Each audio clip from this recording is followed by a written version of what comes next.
Awal mula tradisi kupatan dan asal sebutan Rioyo Kupat. Tradisi kupatan diyakini berasal dari dakwah Kanjeng Sunan Kalijaga, salah satu wali Songgo yang memperkenalkan Islam di Jawa melalui pendekatan budaya. Sunan Kalijaga memperkenalkan dua momen penting pasca Ramadan, yaitu Bakda Lebaran dan Bakda Kupat. Bakda Kupat dilaksanakan 7 hari setelah Idul Fitri sebagai simbol penutup rangkaian ibadah Ramadan dan awal dari kehidupan baru yang bersih dan suci. Kenapa dilaksanakan 7 hari setelah Idul Fitri? Tradisi kupatan dilaksanakan 7 hari setelah Idul Fitri karena angka 7 memiliki nilai simbolik dalam budaya dan spiritualitas Islam. 7 hari mencerminkan satu siklus pekan yang menandai sempurnanya waktu dalam satu putaran hidup manusia.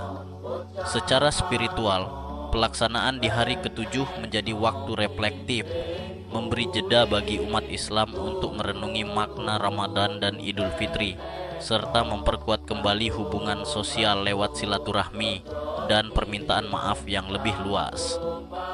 Di kalangan masyarakat Jawa Timur, tradisi ini sering disebut Rioyo Kupat, dari kata Rioyo yang berarti hari raya atau perayaan, dan Kupat sebagai simbol utamanya. Sebutan ini menunjukkan bahwa kupatan dipandang sebagai momen istimewa, hampir seperti Lebaran kedua yang dirayakan dengan sukacita. Puncak acara tradisi kupatan. Puncak acara dari tradisi kupatan biasanya ditandai dengan kegiatan makan ketupat bersama yang disertai dengan silaturahmi dan saling bermaaf-maafan, kenduri atau selametan doa bersama yang dilakukan di masjid oleh warga Jurang Kuping Benowo. Biasanya juga dilakukan arak-arakan atau kirap ketupat di beberapa daerah. Acara ini berlangsung dengan nuansa kekeluargaan yang hangat dan penuh kegembiraan. Keperluan yang disiapkan saat tradisi kupatan. Beberapa hal yang biasanya disiapkan untuk menyambut tradisi kupatan antara lain: ketupat, nasi yang dimasak dalam anyaman janur, daun kelapa muda, lauk pauk khas lebaran, seperti opor ayam, sambal goreng ati, rendang, telur pindang dan kerupuk. Janur, bahan utama untuk membuat selongsong ketupat. Peralatan kenduri, jika dirayakan dalam bentuk syukuran bersama warga. Tempat berkumpul, seperti masjid, rumah warga, balai desa, atau lapangan. Doa bersama dan tumpengan. Dalam beberapa daerah, seperti di daerah Jurang Kuping, Benowo, acara dipadukan dengan doa syukur dan pembacaan tahlil. Tempat pelaksanaannya yaitu di masjid. Makna filosofis kupatan, religi, budaya, dan sosial. Setiap unsur dalam tradisi kupatan memiliki makna mendalam. Sebagaimana yang dijelaskan oleh Gus Pikri Ketupat, Kupat, singkatan dari ngaku lepat artinya mengakui kesalahan sebagai simbol keikhlasan dan introspeksi diri. Yang kedua ada Janur, singkatan dari Jatining Nur yang bermakna cahaya hati, nurani. Anyaman ketupat melambangkan kerumitan hidup manusia dan pentingnya gotong royong. Gus Fikri juga mengatakan bahwa isi ketupat, nasi putih.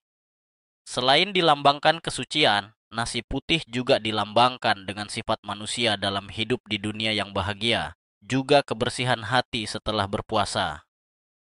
Lauk pauk, wujud rasa syukur atas nikmat Allah yang melimpah. Fungsi tradisi kupatan dan alasan pelestariannya.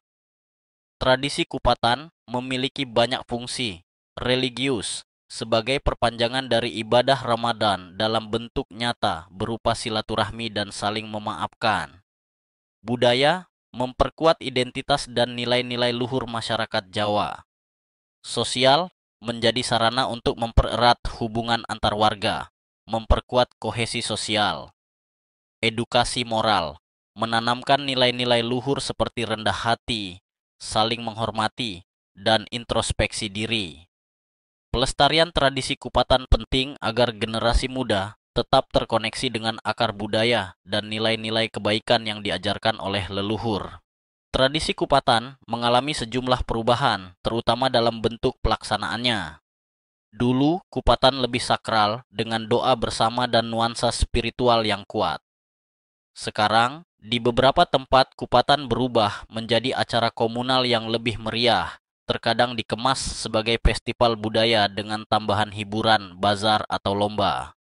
Ada juga yang mulai mengurangi unsur filosofisnya dan hanya fokus pada aspek makan bersama. Namun demikian, esensi silaturahmi dan kebersamaan tetap dipertahankan.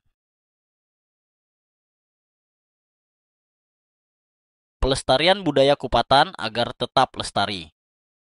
Untuk menjaga tradisi Kupatan agar tetap lestari, beberapa langkah dapat dilakukan. Pendidikan budaya sejak dini, mengenalkan anak-anak pada makna dan proses tradisi Kupatan, mengintegrasikan dalam kurikulum lokal di sekolah-sekolah, mendukung festival budaya Kupatan yang tetap memuat unsur spiritual dan edukatif, dokumentasi dan digitalisasi melalui video, artikel, atau media sosial.